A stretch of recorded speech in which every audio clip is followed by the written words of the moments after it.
It's Sierra here, and I am here to do a video on the spiritual and practical uses for essential oils and herbs.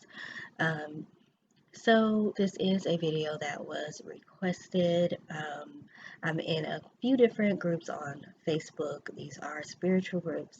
So, someone asked me to make a video about herbs and essential oils.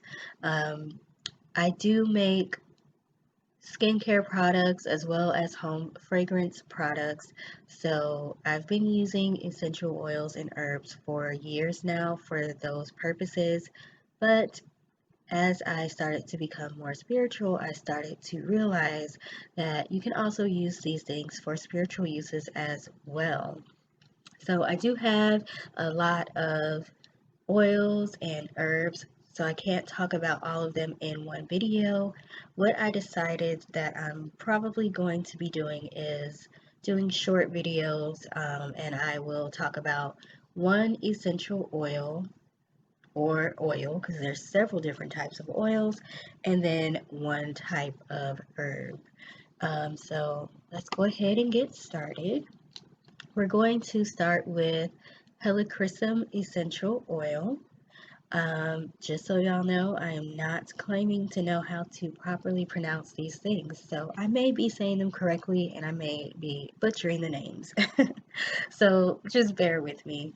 Now, I do want to let you all know there are several types of oils. There's essential oils, carrier oils, CO2 oils, absolutes. When it comes to herbs, you have the herbs themselves, powders, hydrosols. So there's so many different forms of oils and herbs. For the most part, when you are talking about oils in the spiritual community or in skincare, you're going to be talking about either essential oils or carrier oils. The main difference between the two is that essential oils are more potent than carrier oils. So they are a lot stronger and they aren't always safe to use on the skin directly, which is referred to as neat in the essential oil community, because they are so concentrated. So you can dilute your essential oils in a carrier oil in order to make it safe to use on your skin.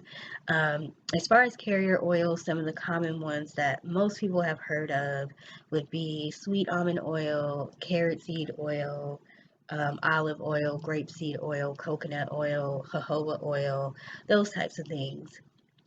Also, you'll want to make sure when you are buying an oil, you want to make sure you're looking at the label. Now, here you will see that this oil says it's 100% pure essential oil. Just know that it is legal for a company to label their product like this, even if it's not um, 100% pure essential oil, in the sense that that is the only thing that is in the container. So let's say you have a company that has a 50% sweet almond oil or jojoba oil. Let's say jojoba oil. So 50% of the oil is jojoba oil and the other 50% is essential oil. They can still put on here that this has 100% essential oil in it, because technically it does. It is a mixture of carrier oil and essential oil, but of the essential oil portion, it is 100% Helichrysum. So it's kind of tricky. They are able to kind of legally trick you when it comes to this. So you'll want to make sure you are looking at the label. So let's take a look at this label. Here you can see the ingredients consist of only one thing, and that's what you want to look for. The only ingredient here is Helichrysum or Helichrysum essential oil. Now, let's say this said Helichrysum and then there was a comma and then it also said jojoba oil. That means that this is not all Helichrysum oil. It is a mixture. So that's how you can tell if the contents of the container are 100% essential oil. Now, if you are buying a mixture of essential oils, this is a single one, meaning it's only one. If you're buying a mixture of essential oils, let's say you wanted to get a mixture for cold and flu. So there are oils that are sold that are a mixture of different essential oils. So you may have Helichrysum and camphor and eucalyptus and peppermint all in one. Those are all 100% essential oils. So it's okay if you see other essential oils listed here. But if you're seeing essential oils and carrier oils listed here, that's how you know that the mixture is not 100% essential oil. Okay, now that we got that out of the way, let's get back to Helichrysum. So there are two different variations. Typically, you will see that some essential oils have different variations depending on which part of the plant they came from or what part of the world it was grown in. So here you will see there are two variations, and there is Helichrysum gymnocephalum, Helichrysum gynocephalum. That's what we're going to go with. And then Helichrysum italicum, or this is also known as immortelle. So the origin of this oil is Madagascar, and the origin of the name comes from two different Greek words, Helios, which means sun, and chrysos, which means gold. Now, the oil comes from a plant that has yellow flowers, and it's a part of the sunflower family, so that's where it got its name from. As far as the spiritual uses, you probably already know this, but just in case you don't, all plants and oils have vibrational frequencies that are pretty high for the most part. I believe the plant with the highest is rose, and then I think also agarwood, which is also known as oud, is another one that has a very high vibrational frequency. But Helichrysum is up there as well. It's on the higher end of frequencies when it comes to essential oils. So it has 181 megahertz. So you can use this to help to raise your frequency. You can use this to help release emotional trauma. So you can diffuse it in an essential oil diffuser. What I like to do is just put a few drops on a Kleenex or tissue and just inhale it, or you can use it topically. Now, if you're going to use it topically, like in a roller ball or something like that, you will want to make sure you are properly diluting it first, so that way you don't burn yourself or cause a problem with your skin.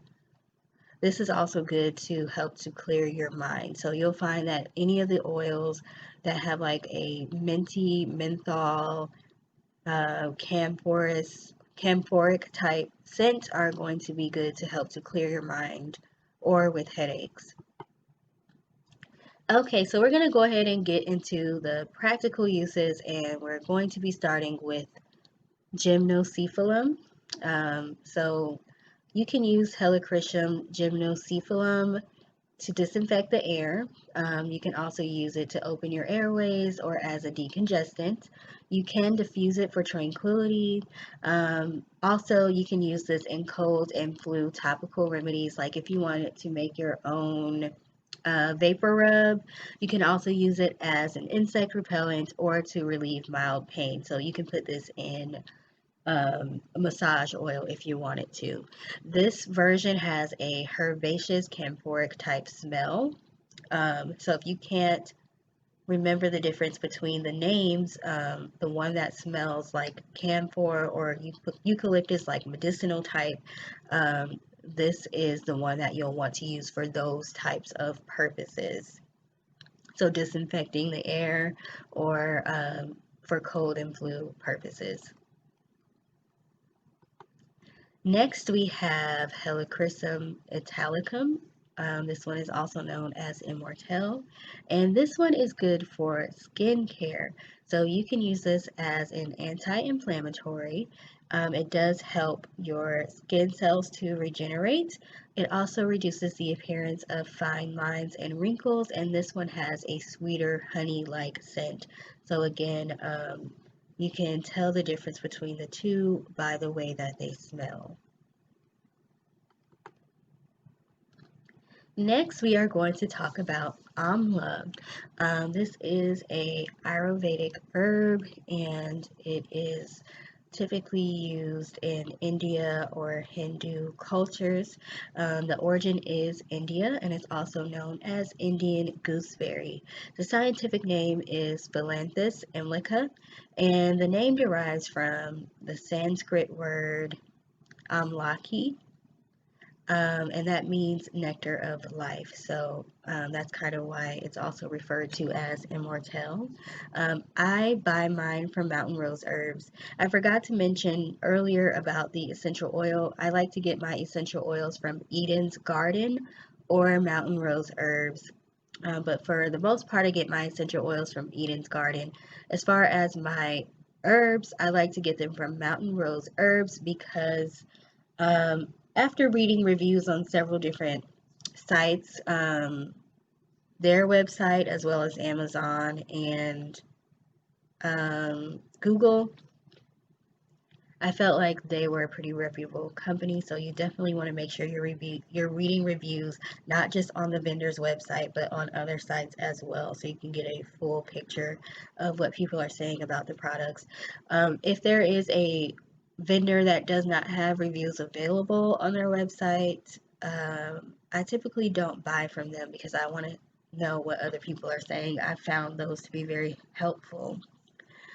So I buy mine from Mountain Rose Herbs because you can use these internally as well as externally.